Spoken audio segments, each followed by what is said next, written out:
welcome back to another episode of LoliCast. Wow, it's been forever. Right, it's been like the last episode we did of LoliCast ever was on. I remember. I checked because I wanted to see. It was November 13th, 2018. 2018. More than Not even like more than 2 years, bro. Not even exactly 2 years. We passed that. More than 2 years. Holy. Right? Fucking, where have we been? What have we been doing? What happened? Come on, Shira, you're lacking. But like 2 years. The reason why we stopped the. I shouldn't say we because it was more of I. I stopped recording LoliCasts because I wanted to keep it art focused, you know, and then, but and so I could come up with like, this is episode 15 of LoliCast. Yep. And the past 14 episodes I could keep it somewhat like art related and just, you know, I can talk about this, I can talk about that. But then at some point it fucking just like I couldn't keep it constantly up. So it was like, ooh, I can't. I don't want to just turn this like art podcast into just a normal podcast and talk about random stuff that not even we care about much. So then that's where I kind of just dropped it. I think I remember that. Yeah. I was like, I have a notepad with a text file with like all the topic ideas I had. But I remember.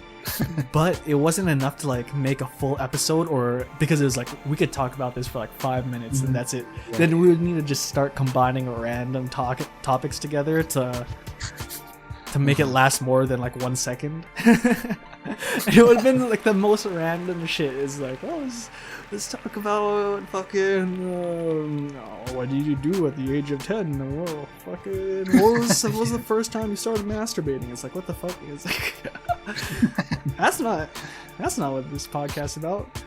And yet here we are back again with a non-art topic.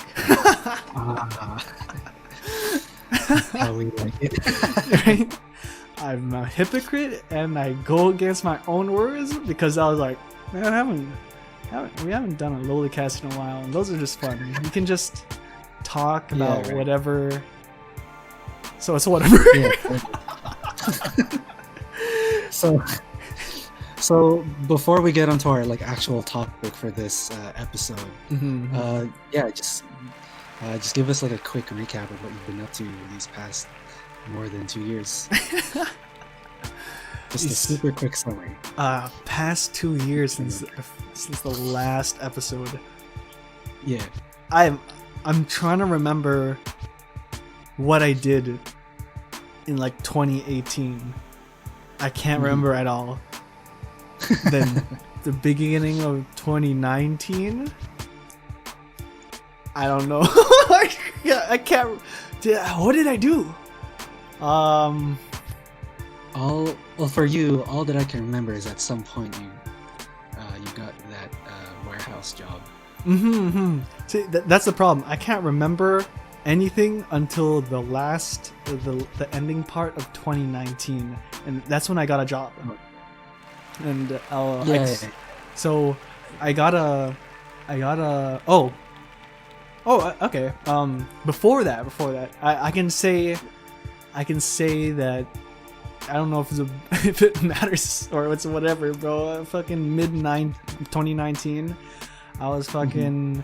I started to go to EDM concerts, and I was really enjoying that. I started like my friends brought me in, and then I was like, oh, this is crazy. And I went to more and more, and it was definitely like super fun. And then after that, I around like November, December of 2019, I got a warehouse job. Yeah. Yeah. I worked at the beer store warehouse, just packaging like hundreds of thousands of beer pallets for shipment. And it was a heavy lifting, physical labor.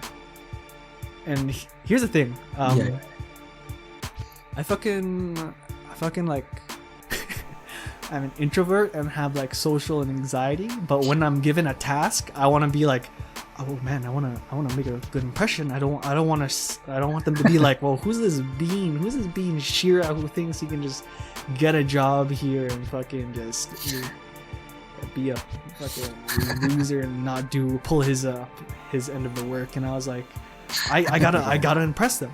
So being like the new recruit, I fucking like always was working at like 200% because it's just my personality, like anxiety plus fucking like I'm also like stubborn and competitive with myself, and I'm always like, if I start this, I'm finishing it, but I also need to make sure that I do a good job. And so because of that, and then once my like trial period was over for the job, and then I got hired on as I was hired as a full-time temporary worker. Oh, okay. And so once I got like my job, or once I got like accepted, they saw that I was like a super hard worker, and they stopped giving me like the beginners like workload, and now I had to do like just work the max workload like regular workers, but because I was basically a regular worker, and I was like, oh, I regret this. I should have slacked more. I shouldn't have been such a go-getter of like, hey, I'm done my work. Do you have any extra work I can do? Because I felt like if I just because I finished my work early, I'm like, ooh, should I just sit around or am I going to get in trouble? So then life got way stressful. It got way more stressful. Yeah. Totally. So I worked that job from November, December, all the way until March. And when they started giving me a higher workload, I was like, man, I'm fucking stressed. But the whole reason I got that job was because I did want to save some money to buy a Cintiq, the Wacom 22 HD that I have now, that I use, that I love, and it's so much better than a fucking tablet. So, but the problem is, when I bought it, I continued my job. Yeah. And I was like, okay, I'm gonna continue my job and save up money for the summer, so I can quit and then just do anything and dick around and whatnot. And then, what do you know? Coming in the beginning of the year, what's this talk about Corona? What's this new thing? I don't know what's going on. I don't care. Whatever. It's whatever. It's probably nothing. Then come March, and I'm like super stressed at my job. I'm like, oh, fucking, I can't keep up with this workload. I don't know what I'm doing anymore. I just wake up, go to work so I can go home, and then when I'm home, I don't have the energy to draw or do anything. I just feel so drained, and so I just sleep and rest until the next day, where I just wake up and go to work, and it's like, I already have my Cintiq. What am I doing here? Fucking. And nothing against like the people. Like, the job was wonderful, the people were wonderful, everything about that was wonderful. But it was just me. I couldn't keep up, and I was like, I can't. I'm tired. I'm stressed, and I really just want to quit. And so, I guess fortunately, even though it's an unfortunate event, quarantine and lockdown started happening, and then everyone was like, hey, you're temporarily laid off. And I'm like, oh god, thank you. Fucking Thank God. So then, but then we're quote unquote temporarily laid off. And then the next month, where I'm just not doing anything, I get a call and like, hey, can you come into work? We're low on people, because my work was essential, and so they still needed to run. So they just needed to lay off all the other like lower end, not full time people.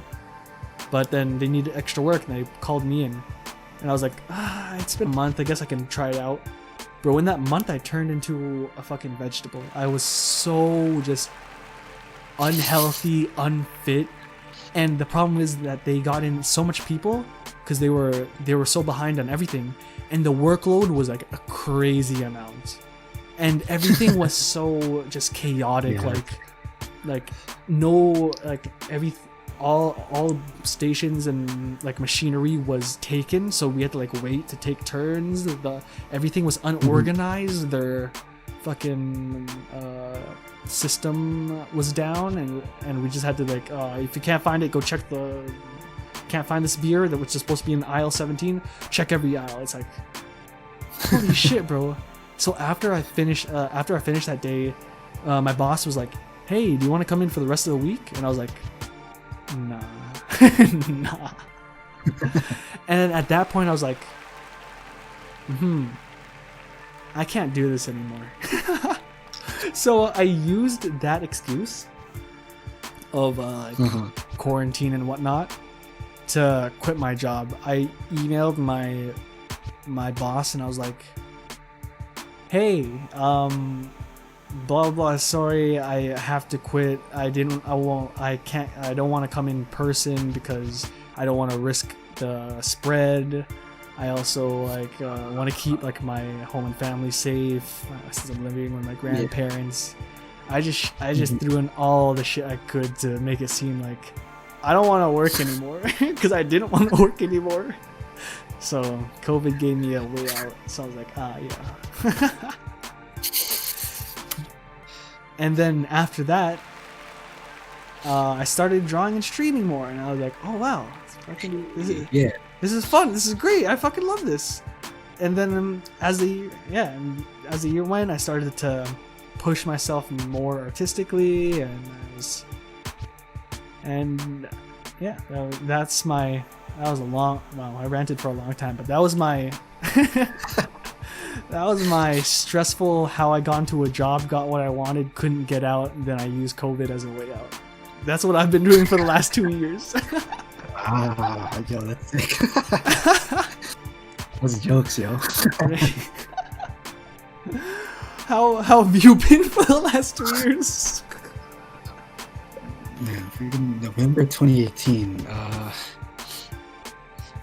For me, honestly, not that much.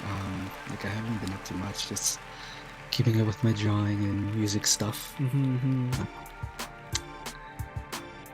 Because when I look back on stuff, I don't make such a big deal out of things that I do.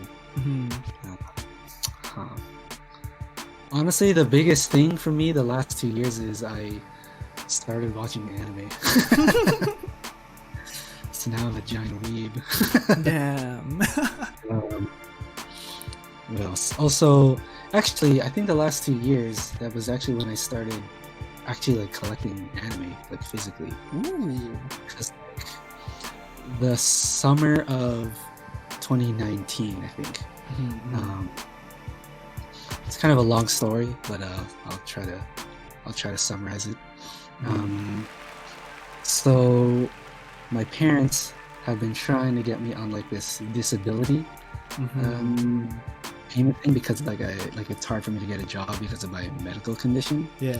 But disability turned me down because apparently like I don't qualify. I'm not sick enough. But they were at least kind enough to refer me to some other unemployment assistance fund thing, which I was actually able to get that. And so for a few months over the summer, I was on that. It wasn't anything, it wasn't much. It was just like this program where like their main thing is to help you find a job and give you resources and stuff until you like find employment. And they give you, but it's only like $200-300 a month. like it's not a lot, Mm-hmm. but I only use the money to buy anime.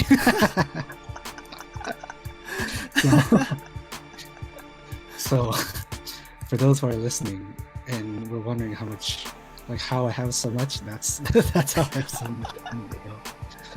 But like after a few months, I decided to opt out of the program because like it was more of like a personal thing. I didn't want like the stigma of like, oh, this guy takes money from the government kind of thing. Mm-hmm. Like, I didn't want that stigma, so I left the program. So Yeah.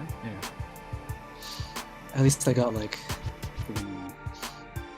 anime out of it.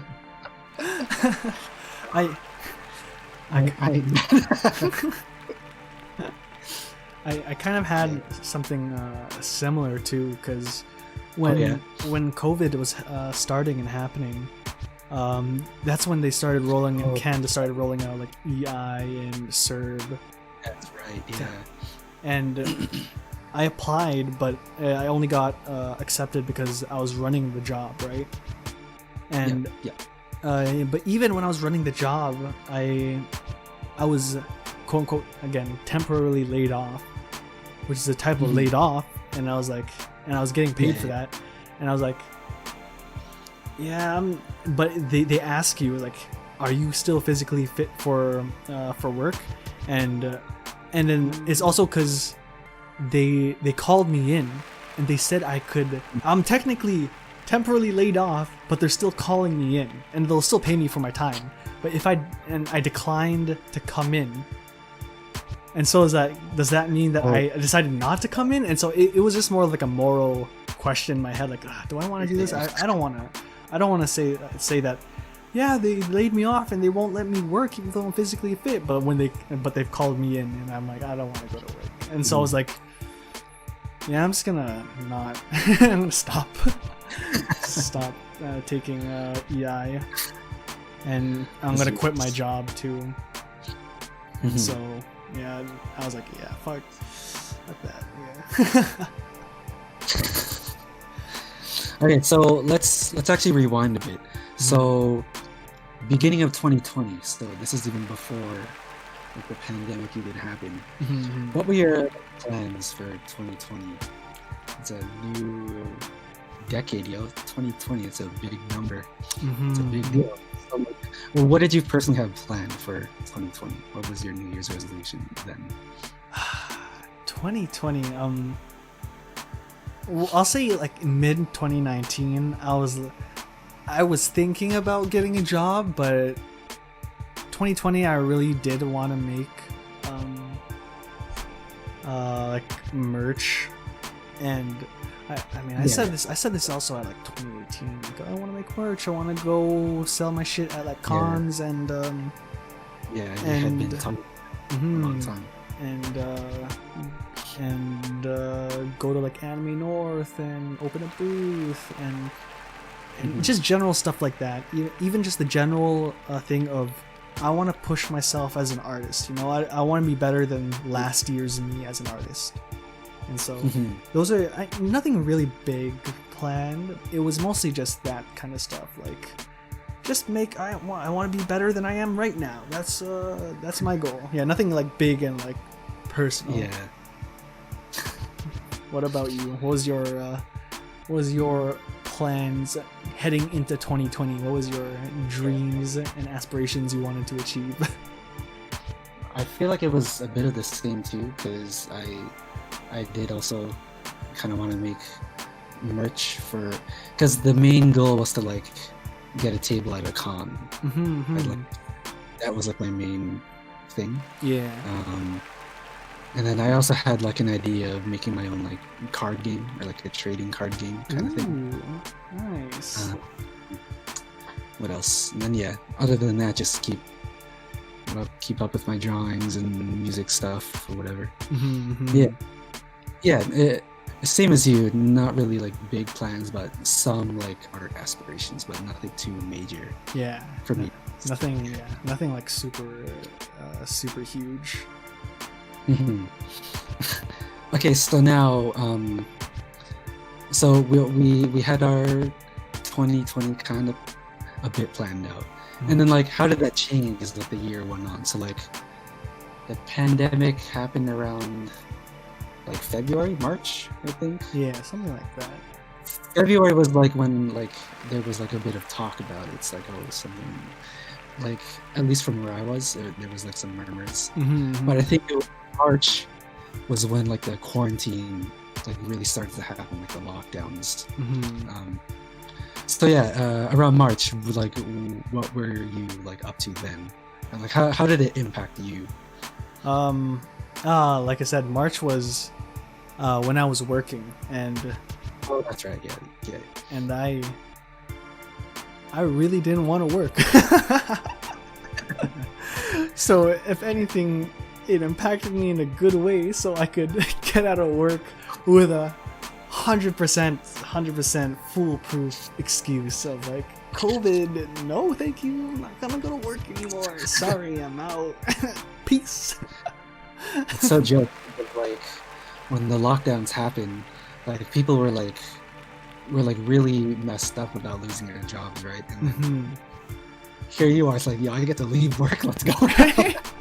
Because the only reason I got that job was to get the Cintiq so I can continue doing like to continue self-drawing better. Yeah.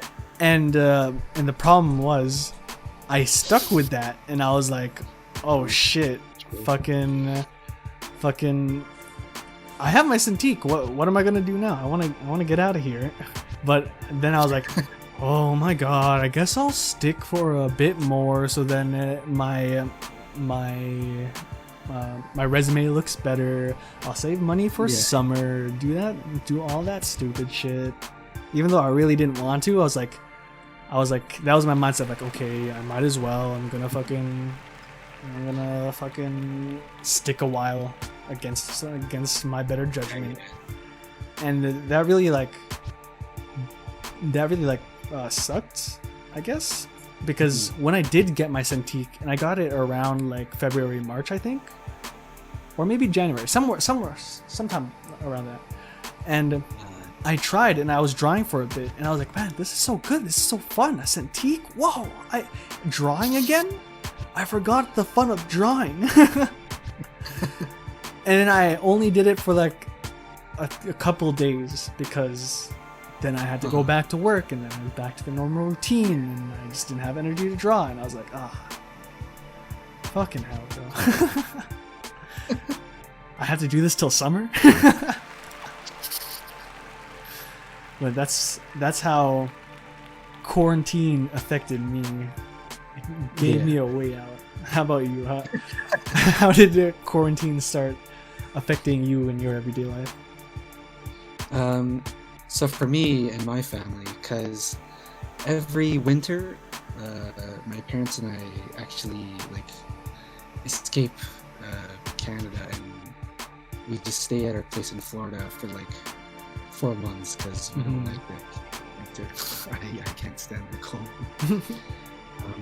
So we were actually already there like end of December 2019. Yeah. And then so, and like our place there, same as our place here in Canada, it's like, it's not in the city, it's a bit it's like 20 minutes from the city, I would say. So like we're still like kind of in a remote place, because like my mom likes gardening, and so she wants a place with like a big garden, that kind of thing. Yeah. So the quarantine and pandemic stuff didn't really affect us, because we're situated in a place outside of the city. We have a garden, like we literally just go out and pick our food. Your family's true like, survivalists, right? Like we only really need to go for groceries to get like rice and like soy milk. Like, we need very little in the grocery store. Yeah. And again, for me personally, it didn't really affect me too much, because I don't work, right? Like I work from home, so I'm always most of the time anyways. So yeah, the pandemic didn't really affect me too much. So it's been like I've been super chill about it. Wait, so you were in Florida at the beginning of or around December. Yes. How long did you plan to stay there, and like when did you come back? Because you said that you were there until March. Oh, yeah. So we were planning on coming home like beginning of April. And we stayed for another month because there was something about like restrictions at the border, the Canada. Yeah. So we stayed like a month to wait for it to like ease up a bit, and then because we drove there, right? So better. Yeah, that's good that you drove there instead of taking a plane. Yeah, and the drive back was freaking crazy because like not every gas station allowed us to use their bathrooms. Oh. Right, because everyone was super scared of freaking spreading corona, yo. So like, yeah, we couldn't even go to the bathroom every stop. That's crazy. Yeah. Yeah. How did you personally handle like the whole pandemic thing? Were you and your family like crazy about it, or how did you guys handle the pandemic? I don't know. It wasn't too crazy at my house, but because you guys live somewhat in the city. We do, but yeah. But yeah. Yeah, it's not like downtown Toronto city. Yeah, because we live in the suburbs, and so it was really just like calm. Nothing was too crazy out here, but it was probably a bit more crazier for my parents because at their house they live in the city also, or they live in the city, and so yeah, that's right. I would get calls from them saying, "Hey, be sure to wear a mask, and make sure to sanitize your hands," and then they were talking about like how they were restricting like people, like group gatherings, and they still are now, for like can't have more than like 2 people in a car, and then you can't be together, you can't walk around outside with more than 4 people, and now it's like family gatherings or house gatherings can't be more than 5 people, and it's like, geez, bro, that's crazy. Maybe those are the rules in Toronto, but in the suburbs nothing's happening, so we're chill. That's right. Yeah, because like my family and I were in Florida at the height of the lockdowns and all that stuff. So, and like, I kind of wish I got to see what Toronto looked like during the super lockdowns, because I kind of wanted to see like the empty streets of Toronto looked like. Right. Yeah, like Florida at the height of the pandemic. So yeah, I can get to see downtown Toronto for myself. Because me and my brother visited Toronto every once in a while, and it was pretty empty. Even in the suburbs, like usually at night there's still like people driving around, or in the morning when people have to get up at like 6 to 8 in order to go to their jobs. But when like every time I went out like at night to get like food when drive-thrus were still open, there was like no cars so early and it's like so late. I'm like, damn, this is wild. And like we're right by the highway, so even in the highway, it's like it's completely dead. But but the good thing that came from like people not going out and like the streets being dead was during that time all the street construction was done. So they could just close off streets because no one was using it, and then just fix up the roads and fix up everything that was broken. I was like, oh, you smart.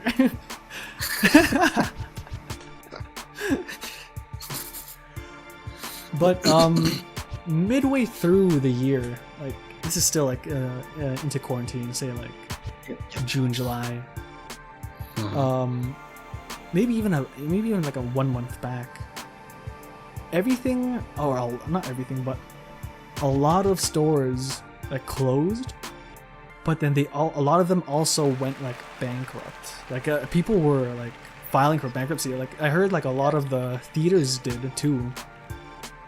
And it's crazy. Like this COVID thing like really like freaking messed up like the economy just in general, yo. Like it just blows my mind that once this is all done, like some businesses won't exist anymore because they don't have insurance for for quarantine, or you just don't make money for a year or so. But since like a lot of them like closed or went bankrupt, are there any of like your stores like that you regularly visit that did go bankrupt, or that you can't visit anymore, or even ones that are still like in business but they're not open because obviously it's going quarantine? Yeah. Are there any stores that you miss like going to? For me, well, the ones that I'm aware of, none that have closed down or have gone out of business, but like just seeing like all the new like regulations that they have to do, like to social distancing, and like some stores like they don't even accept like cash anymore, like physical money. They pay with like a card.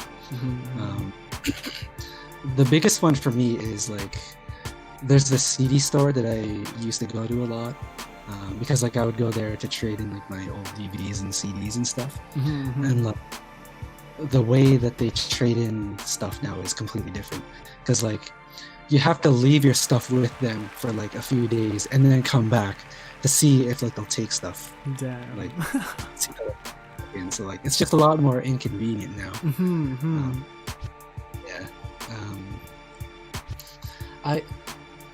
Well, for me also, the big thing for me is I haven't been able to go downtown Toronto like hardly at all now.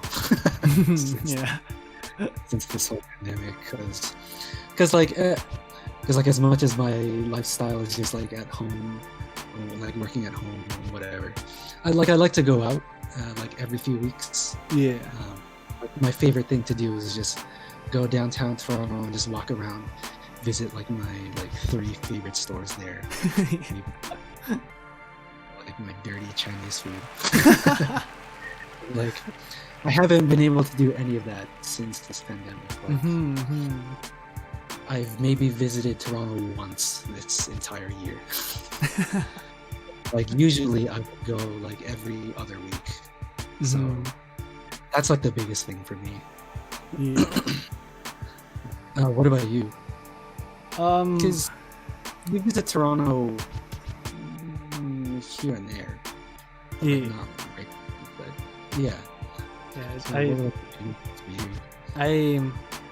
I never go to we don't go to Toronto anymore to like do activities anymore. So it's like we can't meet up for karaoke or bubble tea or whatever. We just You mentioned earlier that you went to like EDM concerts. So that. And so like all the concerts closed, shut down. A big festival we were waiting for was Veld, and then that got shut down, and everyone was hyping it up so much. But then so like if we ever go down to Toronto, it's just to chill at someone's house. Yeah, that's right. But there are still like some stores around my place that closed down. Like nothing big. It's not like it's crushing or anything. Like the movie theater shut down. It's like, oh, it's whatever. Fucking, I could do without the COVID. But I had like this one Vietnamese restaurant that I loved going to. Sometimes you just feel like having some pho, and I was like, sometimes I get that craving, and it's not the same when you order soup from fucking Uber. It's like it doesn't feel fresh, and they separate all the ingredients, and you gotta like build up or workshop your own soup together and then throw it in the microwave or put it in a pot. It's like, bro, I didn't want to make the food. I'm just hungry. I just wanted the food. But like, it's good that they separate it, but it's like it doesn't have that same feel of like fresh and for whatever fresh you think it is, and like when you get it at the restaurant. But yeah, I don't know. It tastes different. I don't know. It's just weird. But yeah, nothing too big. Like, maybe sometimes I miss going to the mall, walking around, but it's like totally. nothing that I'm like, oh man, I can't believe they fucking closed down. That was my favorite shop. I can't go there anymore. I hope that I can go there again. Yeah, nothing like that for me, at least. yeah, same. So when everything was shutting down, were you affected by the toilet paper fiasco? How did your family go about that? I forgot about that. because when that whole thing happened, like I saw like videos and on Twitter of like like the crazy like panic buying thing. Yeah, that was just crazy to me. Right?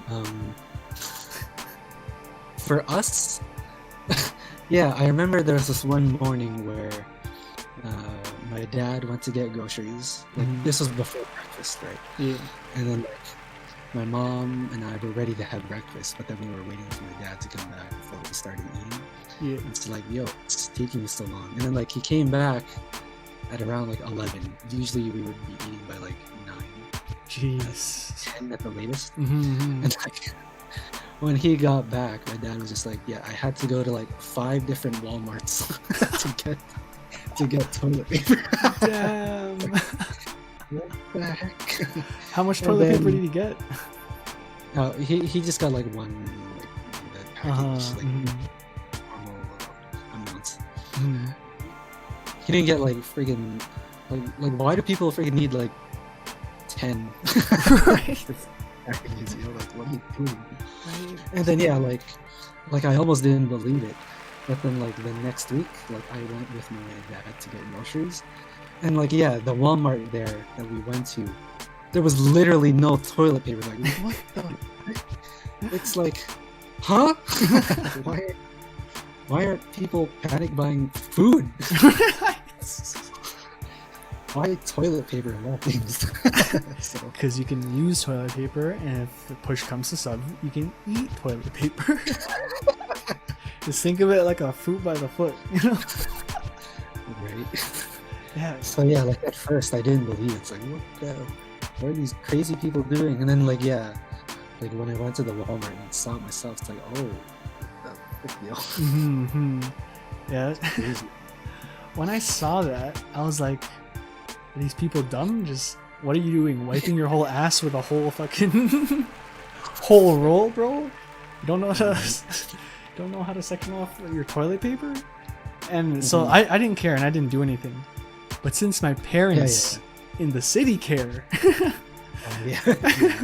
like one day I'm like, all right, I'm gonna go to the bathroom, and I check the bathroom, and I just see we have a box of those industrial stall toilet paper that's like the size of a basketball but 1 ply, because it's like those 2 giant rolls that go into like the plastic thing you see at like in the stalls. They're supposed to be like those dispensers. Yeah. I was like, what is this? What the? Why do we have 2 boxes of these? What the fuck? Yeah, So then I just had to use that, and I was like, okay. I don't mind, but I was like, I know this wasn't my Lola and Lolo, or this wasn't my grandparents. This is definitely my parents that gave it to my grandparents to give it to put it in the house, and I'm like, oh, okay, whatever. As long as we have toilet paper, I don't care what this. How was your experience with getting face masks? Because along with Purell and toilet paper, face masks were also being taken off the shelves and starting to become mandatory. And they still are mandatory in most stores. Yeah, If not all. that's right. How did you get your masks? So for our masks, so my mom is a retired nurse, and so like she just sewed us masks from like her old nurse uniforms. We had our masks, bro. My mom did the same. They just had hand sewn masks. I was like, what? That's cool. Yo, make your own fit. Like whatever. Yeah, exactly. Yeah, at first too, I felt kind of weird wearing the mask. Like, really, it can't be that bad. Mm-hmm. And then as I mentioned before, when we went to the Walmart, it's like, oh, people are actually wearing masks. And then, okay, I don't feel as weird wearing the mask now. Mm-hmm. I'll wear my mask then. Yeah. Luckily, for me, in 2019, like in fall, I think I went to the Philippines with my parents, and we bought some masks there. And even before quarantine, the mall near our place, we bought some face masks also. And not because we knew quarantine was happening. Me and my brother just liked the masks. They look sick. They were like, oh jeez, that's that Asian fit, bro. That's sick as fuck. So when people were saying you need masks, I was like, bro, I have masks.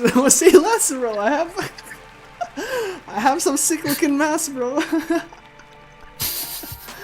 So yeah, I was like, oh okay. But have you seen the handmade mask memes? The people who are like substituting whatever they can for a mask. I don't think I've seen a lot of those, to be honest. No. Some of them were great. Some of them were like the classic, sew your own fucking mask and then wear it. Other people were just needing to protect their head. So you see like some guy with like one of those riot masks, and it's like, it's like, okay, I get it. It's clear. It'll protect if you sneeze or cough. But then some people, bro, they're crazy. They're wild. They're like, they get like the water jug cut off the bottom and then put it on their head. People. Wait a minute. People are like wearing whole ass boxes and jars on their head, looking so dumb. But hey, you know what? Safety. I guess. I mean, true. Right? It's as long as it protects from a cough or a sneeze, it's whatever. Fucking wild, but hell. I have to ask, do you know about the special people who didn't take the COVID warning seriously and said that it was a conspiracy? Because have you heard about them? Yeah, I've heard a lot about this. Yeah, because definitely at first, like when the lockdown started happening, there were like a lot of people like against it, right? Like from as simple as like, oh, we're just not gonna wear masks, and then it like escalated to like freaking riots and protests. Right. I have to ask, because like the biggest, the loudest people of COVID is a conspiracy, at least to me, that I heard, was Florida. Did you meet anyone like that or see anyone like that in Florida while you were there? No, we were good, but but yeah, I've heard like Florida is like one of the worst states with like keeping their COVID thing under control. I just heard Florida is one of the worst states in general. It doesn't have to be about COVID, but yeah, definitely. It just amazes me. My mind's blown by these people. Like, I guess believe what you want to believe, but it's whatever, bro. Stay in Florida. You know, I've heard like a lot of like different like conspiracies about like COVID and stuff. Mhm. Cause like the biggest one that I've heard is like, oh, COVID was actually manufactured by the government, but then like they planted it in China so that they could blame them. Right? And like the government developed this virus for the sole purpose of toppling the economy. So that like when they make a vaccine or whatever, like they'll have to depend on the government, right? Because like, you know, like the whole like the EI, like the employment insurance thing. Yeah. Like people will have to depend on the government if they want to survive, right? So that was their plan the whole time. My favorite. That's like one of the best ones that I've heard. My favorite conspiracy was one in Florida where they were, I forgot what it was. They were like talking. They were having talking to like the city on the podiums, like civilians were, and the conspiracy was wearing a mask will kill you because it deprives you of oxygen. Wait. And that's why there was like an anti-mask movement. And I just, I love the people that came up and talked. They were just so genuine, just so stupid. Like this one old lady was like, we should not be wearing these masks. These masks are depriving us of the rich oxygen that we should be breathing, that God put on this earth. And I was like, amen, amen. Amen, hallelujah, praise Jesus. I want my oxygen. I don't want to suffocate. And they're like, if you wear these masks, you're breathing into the masks and then breathing the carbon dioxide that you just breathed out, poisoning your body. And I was like, facts. That's facts. I mean that is true. Yeah, that's facts. It is harder to breathe when you have a mask on, but not that much harder. To the point where you just pass out and die and poison your body. Oh man. Florida's a roller coaster, bro. Yeah, Florida's wild. So, midway through the year at this point, Yeah. how much different was it from the start of quarantine for you?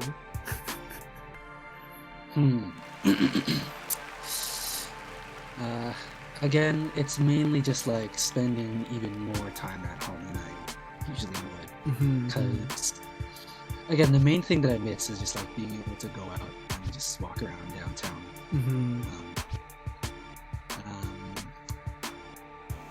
Buying stuff at stores is kind of a bit of a slower process, but whatever, it's for the safety for everyone, so it's whatever.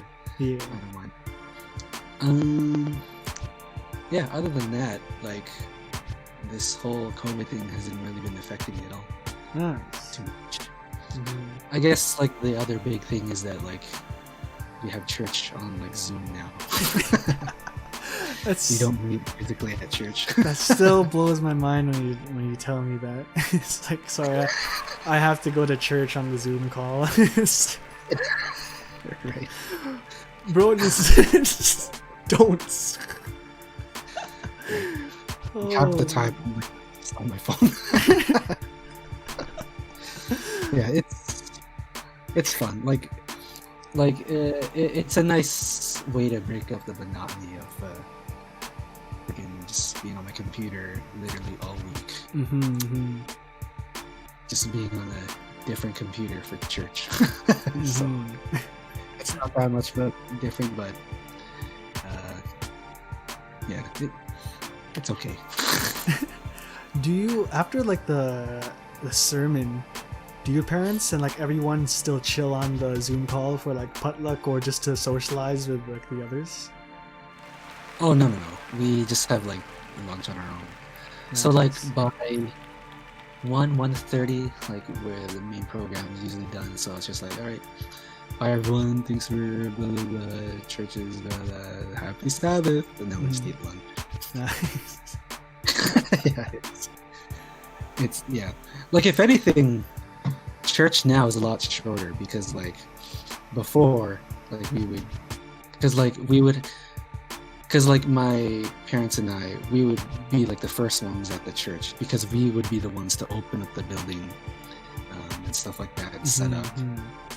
And we would be the last ones out. Yeah. And then like, after the main program, we would actually also have like our AY Adventist Youth Program, so we would be there for another hour. Cool. Yeah, so now with these Zoom churches, we're literally done by like 1:30. And instead of like before, we would be home by like 4. So if anything, we're done church earlier, so I ain't complaining. Nice. How big is your Zoom calls? And do you have to like wait for everyone to be in, or are there just like you have the Zoom call, the ceremony's in, and then halfway through, some guy just joins the Zoom call because they're late for church? Yeah, so like we start promptly at like 10:30. Yeah, and then people just join in throughout the program. But like people who are part of the program, like are usually there by the program starts. So like we have our schedules and stuff. Yeah, and then I know one of the elders like streams it on their Facebook, so people get. Bro, how much they can views does join it it. get, bro? Right? That's what I'm like. What are the analytics? That's what I'm curious about. How many ads are on his video? Right. Okay. It's kind of cool too because we have been getting like viewers from like around the world, at least like Really? from the church, Mm-hmm. and like we've been getting different like speakers too because again, just like connections from like the elders from the church, right? So it's kind of cool, but yeah. Should set up a church live stream where one person just live streams an event and then everyone just talks in chat.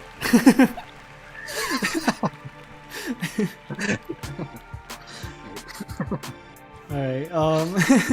So we've talked about the start of 2020. We've talked about the start of quarantine. We talked about midway through where everything was like ramping up. And now let's end it with where we are now, because we're in December. It's the last month of 2020. Hoping things will change by next month. Because honestly, I'm mostly the same as you, where quarantine didn't really affect me much after I quit my job, because I really just wanted to quit my job after, and then I just mostly stayed home. But if anything, that is what pushed me more as an artist. Because once I was able to quit my job and start drawing, and I was getting back into like, oh man, I haven't drawn in like 4 months, 5 months, whatever. I need to start doing it. And then midway through the year, it hit me that this is like the perfect circumstances for me, where I have no excuse not to like show results as an artist by the end of the year. Because if I'm just staying home and drawing, like literally everyone is locked in their houses. There's no I need to go out and be busy on this day. I don't have work anymore. I'm not busy with other stuff in life, and everything is at a low for activities. This is the perfect circumstance for me to actually grow as an artist this year, because all I'm doing is staying home and drawing. And so this year, midway through this year, I definitely started pushing myself, because after March, May, I started drawing again in June, July, and then got back into the flow. And then that's where I decided I'm gonna do some more projects. I'm gonna actually do big projects that I was too scared of doing before as an artist. You know, those projects that you wish you could do, but you're like, I don't have the skill for that. And so I finally started midway through. I was like, all right, time to get off my ass and show what I can do with this time that's been given to me. This perfect. Here's your room. Here's a Cintiq, and here's all the time of this year. Now fucking go for it. Totally. And so the thing is I started this year was I started streaming way more, obviously. And then the big thing was I wanted to make a doujin. Ooh. And I also wanted to make merch. And so those were the two projects that I was like, I'm gonna do this year. Those are the two things that I want to advance as an artist and finally do. And so I started drawing more and more, and then I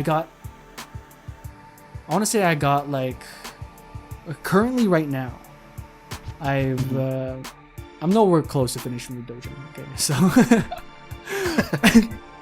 But a doujin was I'm like 3/4 of the way through sketching out all the pages, which is good. Like after that, line work and coloring that's all that's left to do. And as long as I have the ideas down, that's good. And a doujin was never something that I had confidence in, and that was always something that I just wanted to do, but I just didn't understand paneling. I didn't understand how to make stuff flow. And I've attempted, if you could call it an attempt, like 2 times before in the past when I was like just getting into digital art. I was like, I'm gonna make a 4 times. 2 times when for digital, and another 2 when I was trying to do traditional, so like even earlier. And it's not like it scarred me and scared me from making doujins again, because I still wanted to, but that was like something I was like, I can't do this. Like I want to, but I just don't know how to. But then I don't know, just one day I was just reading doujins, and then I was like, I can do that, bro. I can totally draw that. Look how easy that paneling is. I'm 100% doing that. And so one night I was just sleeping, and I was just thinking to myself, bro, I can do that. That doujin I just read, that's some easy shit. And I was also on a high from watching this one anime. What's it called again? It is called. What, the one that your doujin is based on? Yes, it was the fishing parody of Hokago Teibo Nishi. I don't know why I fell in love with that anime so much. I mean, it's still a great anime. Everyone should watch it. Go watch it right now. Fucking, it's just cute girls doing cute things and fishing. But I fell in love with the main character so much. I was like, bro, I love her. And then I started drawing her more. And then once I got that one night where I was like, I can totally make a doujin. And so I stayed in bed because I couldn't fall asleep for like 2-3 hours. 4 hours, I don't know. And I was like, you know, this idea has just been in my head for the last 4 hours, and my motivation is super high, and my confidence is super high. So then I just got up and started drawing, and I did like the title page and the first page. And as far as it's been going so far, I'm pretty sick, bro.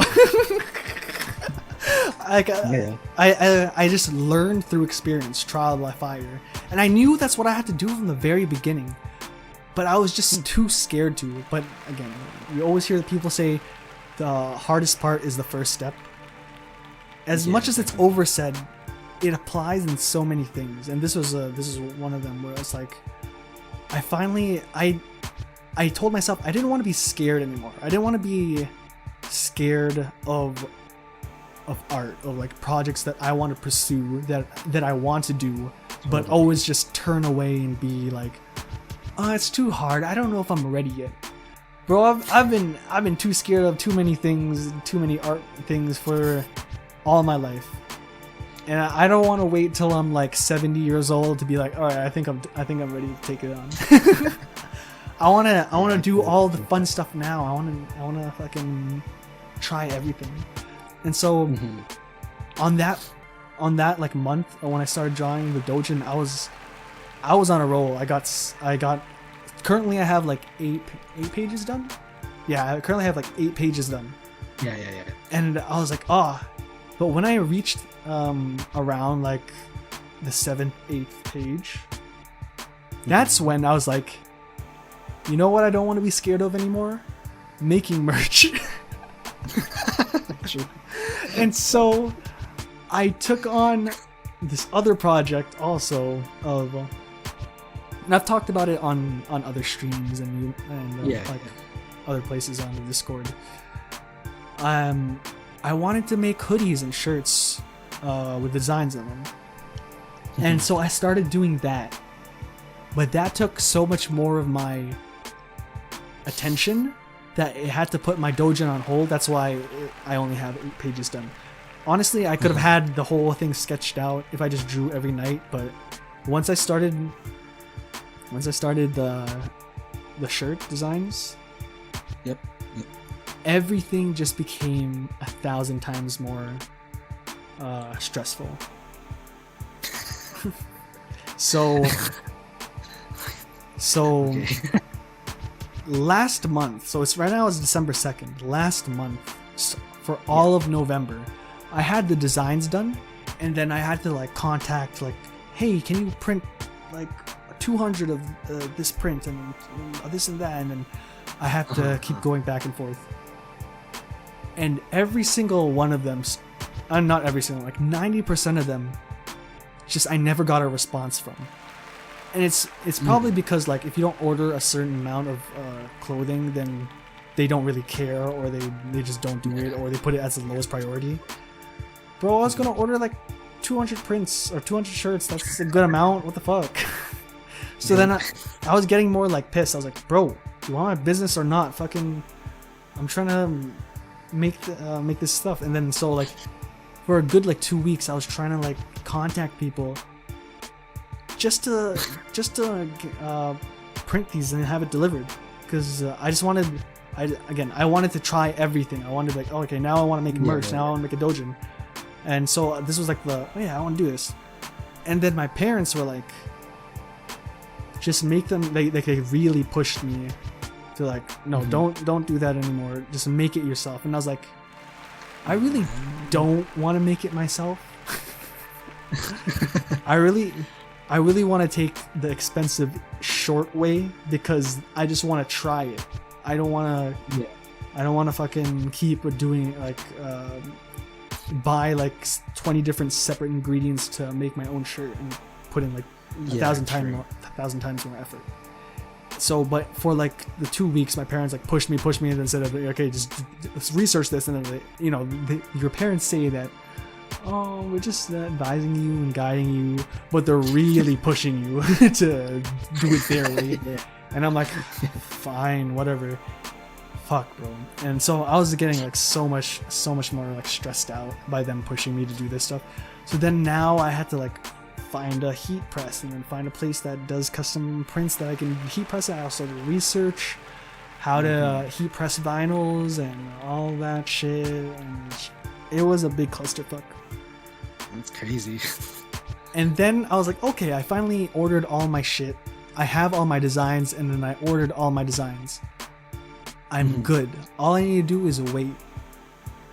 And I was like, all right, that's a bit less stress off my shoulders. And when I started doing this merch stuff, I started drawing less and less, because as it took more of my attention, it made me way more stressed. I was having anxiety. My depression was going up. Everything wasn't going according to plan. And it was just, I man, it was just tearing me apart for November. Like November was, I stopped streaming in November because, bro. And then so I was like, okay, right, there was so much happening, and then I was like, all right, everything's ordered, everything's good. Now I just need to wait. And wouldn't you know it, something else happened. Oh.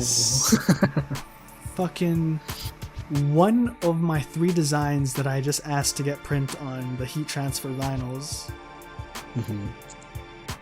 had a problem. And I was like, it was the simplest design. It was literally just line work. And I just wanted to put line work on a white t-shirt and a white hoodie. But apparently it was too simple. So it wasn't that it was too simple, but apparently the lines were just like 3 pixels, a bit too thin, and also if you use and because it was such a it was just a simple, like, it was just line work, I used a pencil brush because I like the texture of it because it makes it look cooler. Yeah.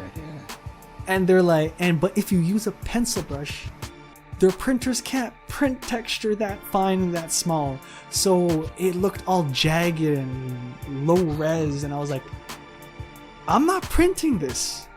And then after like 5 days of back and forth through emails, I'm like, okay, what do you want me to do? Because every time I give you it at a higher res, you're like, you fucking make the lines thicker, make it super jagged, super thing. It doesn't look good.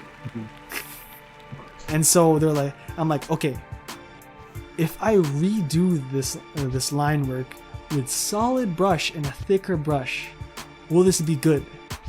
And then they're like, yeah, that'd be great. And I'm like, fuck. And then in the end, I just didn't do it because if you ended up not using that line. Yes, I decided to scrap that design fully. Oh, okay. Yeah. And this whole November, and I'm still affected by it like right now because I still haven't streamed. My motivation to draw is still low. Yeah. Bro, I had the Great Depression in like the fucking in 1930 when the stock market crashed. Great Depression, but instead of the stock market crashing, my fucking emotions crashed, bro. I was highly stressed, full of anxiety, and just super depressed.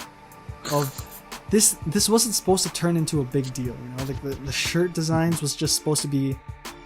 The original plan was just, hey, can you print these shirts for me? Thanks. But it turned into a month-long fucking battle. And so I'm still waiting for the prints that I ordered to come in so then I can still make the merch and make the shirt designs and like all that. Huh. Then I need to set up an e-shop and then and then do all packaging, and then it'll be all good to go. I think by late December and December, it should be up and running. But so you have like the vinyl prints already? No, I'm still waiting for those to come in. Everything else I have. So you have the cloak and the heat press. I have the heat press. I have the blank white tees and hoodies. I have the packaging. I have the label printer. I have all that jazz. That's sick. But how big is the heat press? Like, is it massive? It's not too big. I mean, it's like. Does it fit? Yeah. Does it fit in your? Yeah, it fits in my room. It's the size of like. I think it's like huge. Like a jumbo-sized, family-sized cereal box. Oh, so it's not even like that big. Yeah, it's not that big at all. It's like the size of your computer. Oh, okay. Because I was thinking it was like a fax machine. Mm-hmm. Yeah, like one of those like giant copy printers that you see at like Right. print shops. I thought that's what I was Okay. gonna have to get also, but then after doing a bunch of research, it was like there's smaller personalized ones. I was like, okay, yeah, that one. That's good. Nice. But fuck, man. Yeah, that sounds freaking crazy, dude. Like my stress and anxiety and depression has been dying down.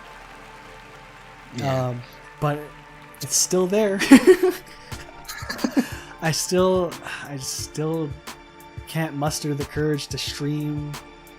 I haven't drawn in the entirety of trying to do this, like, sort out this shirt design fiasco. But I want to, I was like, fucking. I lied. I have drawn, Yeah. but I haven't enjoyed drawing, and I haven't been drawing that much. There we go. Yeah, you're slowly getting back into it. It's Yeah, I feel that.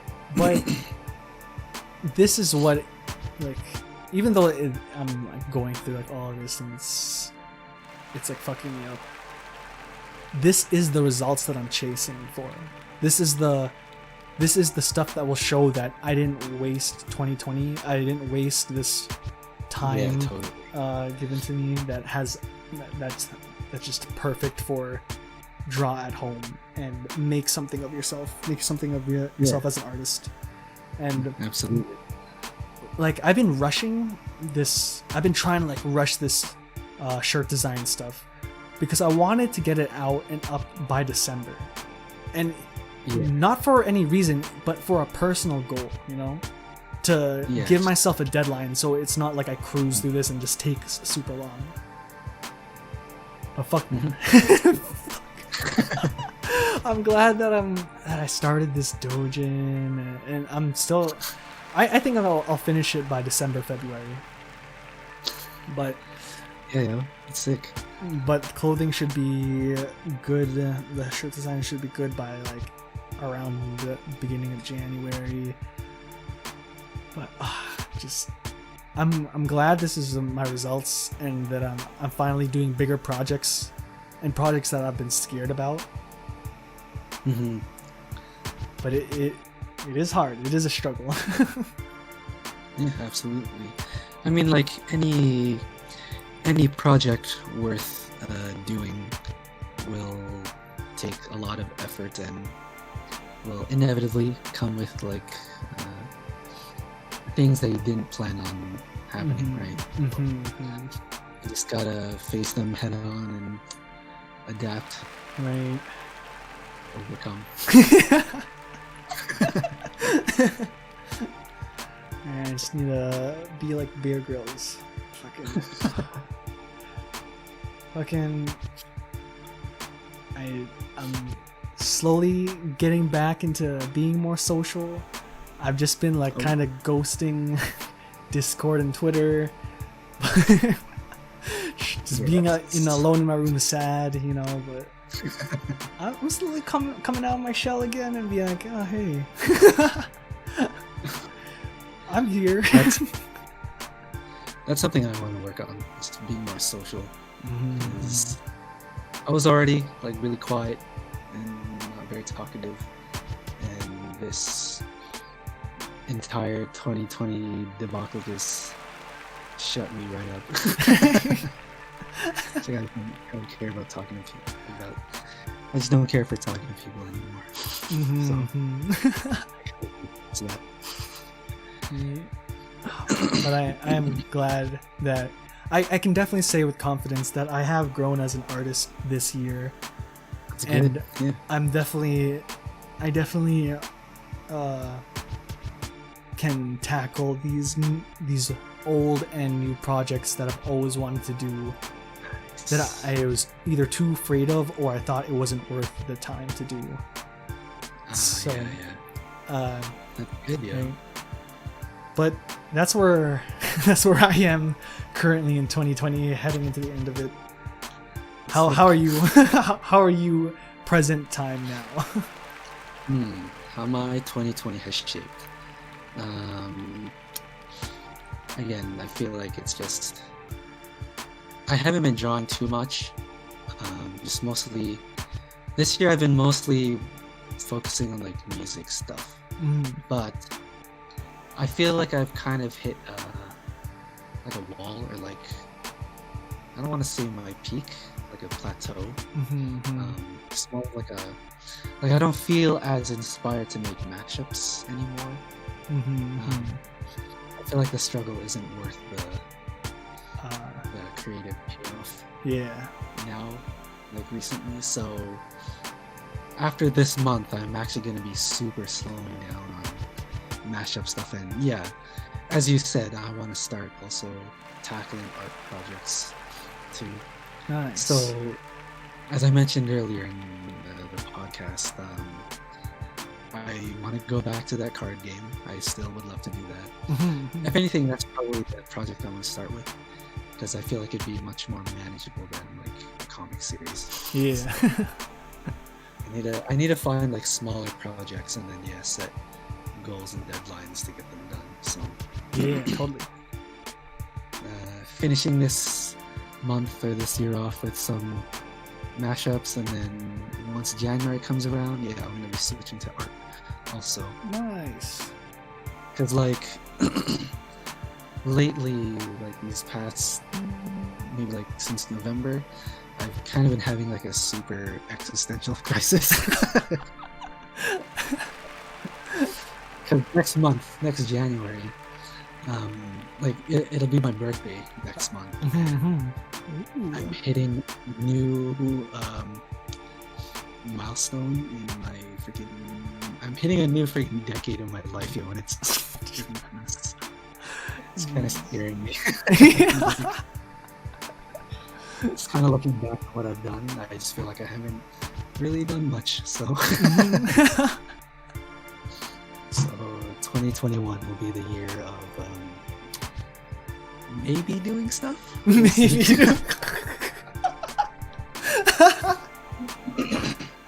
But yeah, it sounds good. Because I've also kind of learned that when you just talk about stuff that you want to do, like with people, it kind of gives you the same like dopamine hit of like actually getting it. And so like you're kind of tricking your brain into thinking like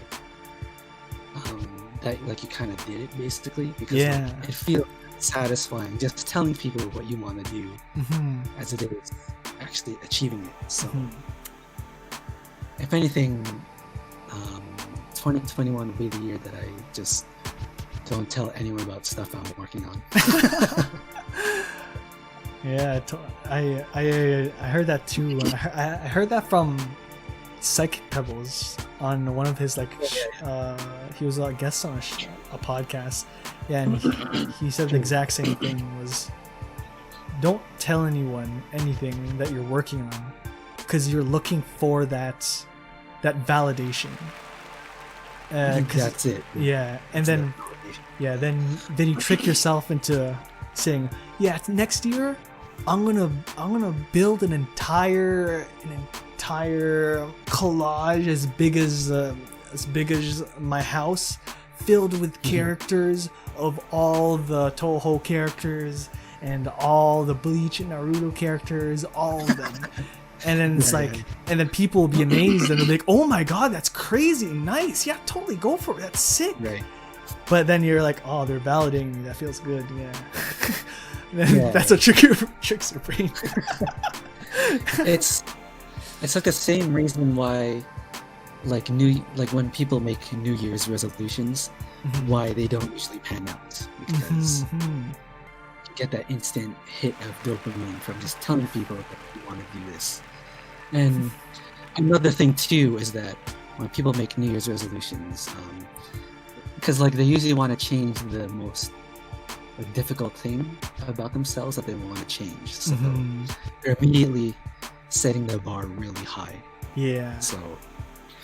So if there's anything to learn here, it's that keep your goals and aspirations to yourself and set them at a level that they're achievable. Yeah, definitely take baby steps. Yeah, baby steps. Yeah, small steps at a time, show people results, not your dreams. I'm just never gonna post anything on Twitter and never gonna talk Yeah, on yeah. Discord anymore. I'm just I'm gonna be quit all this. I'm gonna be a complete introvert. Be a super hermit, lock myself in my room until my project is done. Oh man. But to end this podcast and this episode of LoliCast, so what are your plans for when quarantine or just 2020 is over? What are the dead set plans? We shouldn't even be saying this because we just talked about how we shouldn't tell each other. But whatever. This one time, what are your plans for when quarantine / 2020 are over? What are your goals that you want to reach? You'll find out in the next episode. You'll find out when it's done. Okay, when quarantine is over, the main thing I want to do is just I just want to go downtown Toronto and just hang out and just walk around. That's all I want to do. I don't ask for much. I just want to walk around downtown. I haven't seen any of you guys in more than a year. Right. Because my family and I went to Florida before the pandemic started. And since we've been back in May, we just haven't been able to hang out because it's just so. It was already difficult just trying to hang out before the pandemic because we live in separate cities. Yeah. We live 3 hours from each other. But yeah. And with this whole pandemic thing, it's just been that much harder to hang out. So when quarantine is over, I just want to hang out downtown Toronto, yo. Nice. Well, when 2020 is over, I guess my immediate plans would be, because we'll be in Florida again. Oh. We're actually leaving in a week and a half from the recording of this episode. So are you allowed to keep going back and forth right now to Florida? Actually, yeah. It's so weird because they still allow air travel. They still allow flights. Airlines are still open. I thought that would be the one that would be closed. Right? It's driving across the border that's closed. How does that work?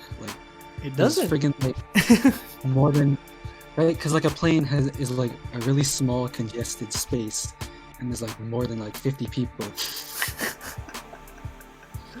And if you're driving in a car, you can at least control your environment because it's just your car, right? It's your own personal space. And government, what are you doing? But yeah, I just have a few videos that I want to finish up before the end of next week. Nice. So my deadline for myself is Thursday. By Thursday next week, whatever videos I have done, then that's it. Because I want to reformat my computer before we leave for Florida. So yeah. And then I kind of want to just take the rest of the month off because again, I'm super stressed about freaking making videos and mashups, yo. So. You too have the Great Depression. Because every time I edit these videos for these mashups, because my computer isn't powerful enough for video editing, and especially with the product that I have, with every video that I make, I'm really seeing just how inadequate my computer is for video editing, and so every video I make, it just the stress just builds up. So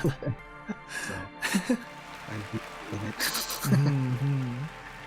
So those videos I gotta get done by next Thursday. Nice. Yes, my immediate plans for before 2020. Nice. You mentioned you're just waiting for your shirt stuff to come in. So you also have your Dojin. Yep. Is that it for you? There is one more immediate project I want to do after that. So right now I'm still trying to. I want to focus on the shirt designs because this by far has been the most stressful project. Yep. With my also current like deadline I'm trying to get, because I'm trying to get it before the New Year's. Even if it's just a day before the New Year's, I wanna have everything set up, the eShop and whatnot, and everything ready for delivery. You know, like, and then I got an order. Okay, I'll fucking send it out. Whatever. Huh. But so will you be taking orders before January or start of January? No, I want everything to go live when everything's 100% ready. I don't want people to pre-order and be like, yeah, I'll have 2 of those hoodies that you don't have yet. And I'll be like, coming right up. Next thing you know, some bullshit happens because nothing goes to plan. And then, hey, sorry, fucking doesn't exist. But that is my immediate goal. But right now, it's just waiting for the all that's left is get the designs, then actually heat press the stuff, and then set up an online shop. That's all that is for that. Then my immediate goals or projects for once 2020 begins or 2021 begins, when the year's done, is of course finish the Dojin. Honestly, like if I do a page a night of like the sketch work, I can get it done so quickly. And doing that Dojin has also like opened my eyes as an artist, because I was too scared to do like poses that don't matter. I guess I'm probably just wording this badly, but while drawing the Dojin, you can only fit so much into one panel to convey information visually. And so I've learned so much from that. I've learned so much from doing drawing in like panels that I shouldn't be treating this as a single illustration, but as a story. So you need I need to make this panel to flow into this panel, even if it doesn't look as good as like a full illustration. And that really changed my view of like, oh man, it made me more open in my mind. But yeah, I want to finish that in 2021. It should only take like 2 months if I was productive.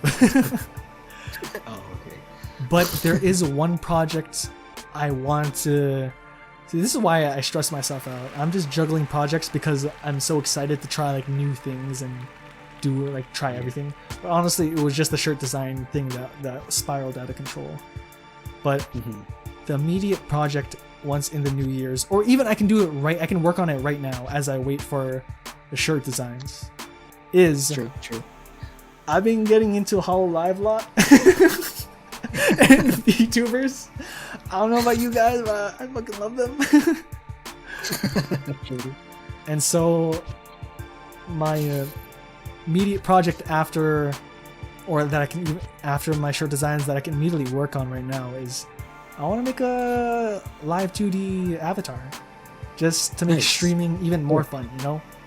I don't plan to like rebrand and be like, oh, welcome to Skater Boy X69's channel, VTuber, yo. Thanks for the super chat. I don't plan to do that. I just want to make a model because that would be so fun to do. And then that'd be cool. I can do that when I just stream hentai on YouTube, you know? It all fits. But I plan to work on that. I can get it finished. I literally could get it finished this month and next month. That avatar. Yeah. But you know, it's like I'm still waiting on the shirt designs. I don't know what other problems will arise, and then hit me with that second wave of Great Depression. I love being depressed, filled with anxiety. Fucking. Ugh. I love it. Fucking kill me now. And there's no other feeling quite like it.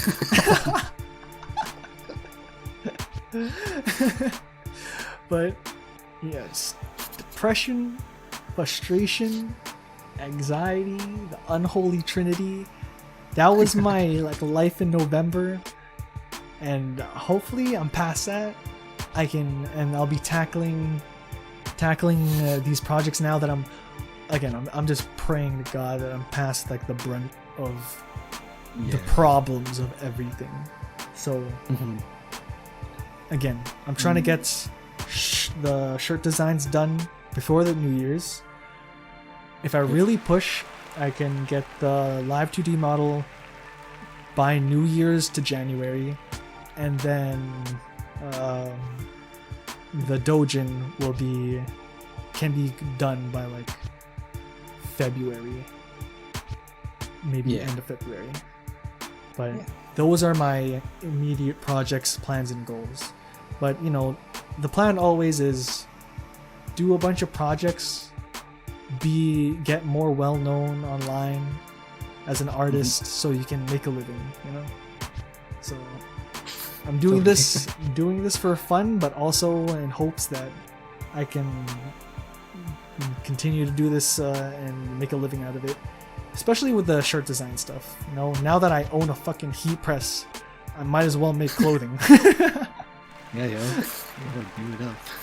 The whole like reason I wanted to make merch in the first place was because I just wanted to wear clothing and make my own clothing, my own anime shirts. But now I guess I have to make a business out of it, because this shit costs money. But those are that's my I guess New Year's resolution. A month early versus including plus just like once 2020/quarantine's done. That's my goals. Yeah, do it up. You're already on the right track. You've already got to start, so just keep at it. It's good stuff, dude. And I want to make a second dojin. I already have an idea for the second dojin. I just need time to work on my dojin. But this was episode 15 of LoliCast. We're back after 2 years. Jokes, I don't know if we're gonna do another episode.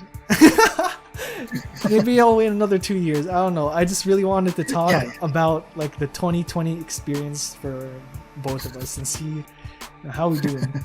What's going on. I especially wanted to do this after I had like the Great Depression. I was like, man, I really don't want to draw. I'd rather just talk. Let's record a LoliCast. 2020 freaking brought definitely a lot of changes, definitely a lot of anguish, but also a lot of revelations. So this is a good time to share our thoughts on just on what's happening in general. Yeah, thank you everyone for tuning in today. This is a ton of fun to record. Thanks guys for watching. Thanks for always supporting us, whether it's just like liking our art or liking us on Twitter or whatever. Just you guys supporting us is what makes me think 2 years later, hey, let's record a LoliCast. But thank you anyways. We'll see you all next time, whenever that is. I hope you guys enjoyed, and we'll talk to you all next time. See you guys.